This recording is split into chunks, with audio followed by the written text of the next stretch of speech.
Hello friends, இன்றைக்கி special நேந்திரம் பழம்பொரி. மைதா மாவு 2.5 cup, dosa மாவு 1/2 கப்பு, சர்க்கரை 4 டேபிள் ஸ்பூன், 3 ஏலக்காய் 2யும் மிக்சியில் போட்டு அரைச்சி எடுத்துக்கோங்க, பவுடர் ஆக்கிக்கோங்க. சோடா உப்பு 1/4 டீஸ்பூன், மஞ்சள் பொடி 1/4 டீஸ்பூன், உப்பு 1/2 டீஸ்பூன், நேந்திர பழம் 2. மிக்சிங் பவுல் எடுத்துக்கோங்க. அதில் தோசை மாவை ஆட் பண்ணிவிட்டு அதில் கொஞ்சம் கொஞ்சமாக தண்ணியை விட்டு நல்லா மிக்ஸ் பண்ணி எடுத்துக்கோங்க.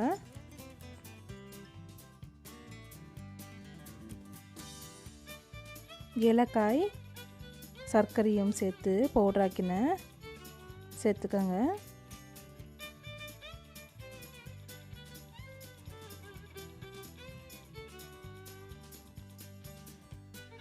ஒரு பீட்டர் வச்சு நல்லா மிக்ஸ் பண்ணிக்கோங்க.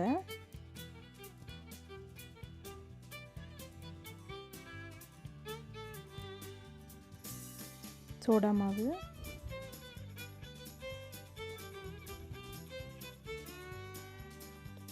மஞ்சள் தூள்,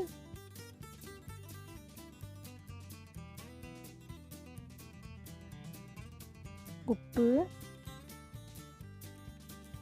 மைதா மாவு கொஞ்சம் கொஞ்சமாக சேர்த்துக்கோங்க. அதில் தண்ணியும் கொஞ்சம் கொஞ்சமாக சேர்த்து நல்லா மிக்ஸ் பண்ணிக்கோங்க. ரொம்ப தண்ணியாகவும் இருக்கக்கூடாது, ரொம்ப கெட்டியாகவும் இருக்கக்கூடாது. பாருங்கள், இதுதான் சரியான பதம்.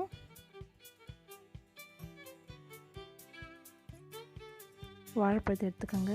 அதை 2 பக்கமும் கட் பண்ணிவிட்டு அது தோலை உரிச்சு எடுத்துடுங்க. நீல வாக்கில் நல்லா ஸ்லைஸாக கட் பண்ணிக்கோங்க.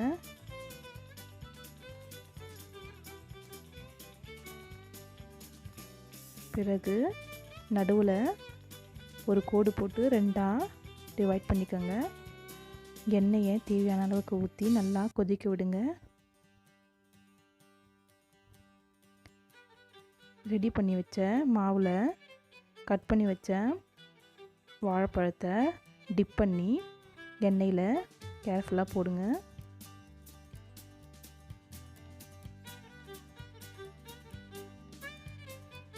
மீடியம் ஃப்ளேமில் வச்சு கோல்டன் கலர் ஆகிற வரைக்கும் 2 பக்கமும் திருப்பி போட்டு நல்லா வேக விடுங்க.